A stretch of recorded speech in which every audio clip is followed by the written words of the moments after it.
Okay, now we're gonna show you a couple different ways that you can work on getting into tall kneel. So first we're gonna talk about a way that's very proximal and you're gonna be facing the patient. This might be someone who needs moderate assistance to get into tall kneel. So with that, your patient's gonna start in heel sitting just like you are. To make their upper extremities feel supported and to help with posture, you can put their arms on your shoulders and then your hands are gonna go on the pelvis. So 1, 2, 3, up. And then you'll bring the patient into tall kneel here. Okay, once again, this is a proximal hand placement. And so once somebody doesn't need as much assistance, you can go to a different position. And so another position we can show is your patient can go from quadruped. So your patient will be in quadruped. And with this, you're gonna be standing behind the patient. Your knees, once again, around the pelvis, give it stability.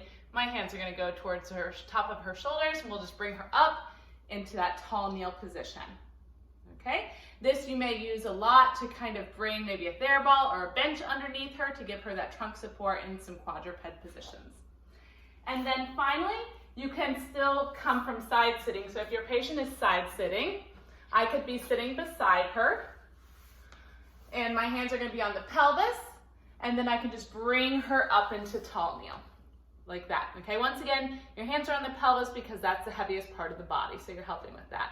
As you can see, Miss Andrea is using the table, but you could use a bench, a TheraBall to give that support, okay? Having a table in front is really nice because it gives you that support anteriorly, because remember, they have more stability posteriorly than anteriorly, so she can have her hands on that table or bench to give her that support while you're working on some tall kneel activities.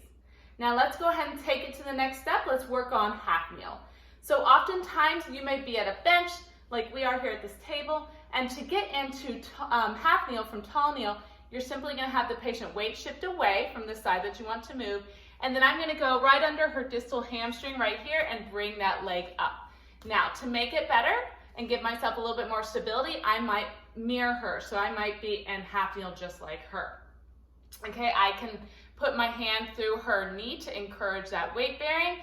On this, say if this is the involved side you want to work on. And in this position, she has one hand on the table to give her that stability, but we can still work on some weight shifting forward. Okay, this is also going to be the next step in the activity. So if we wanted to work on standing up, we could go 1, 2, 3, and she can stand right up. Okay, so that's what we have for tall kneel and half kneel.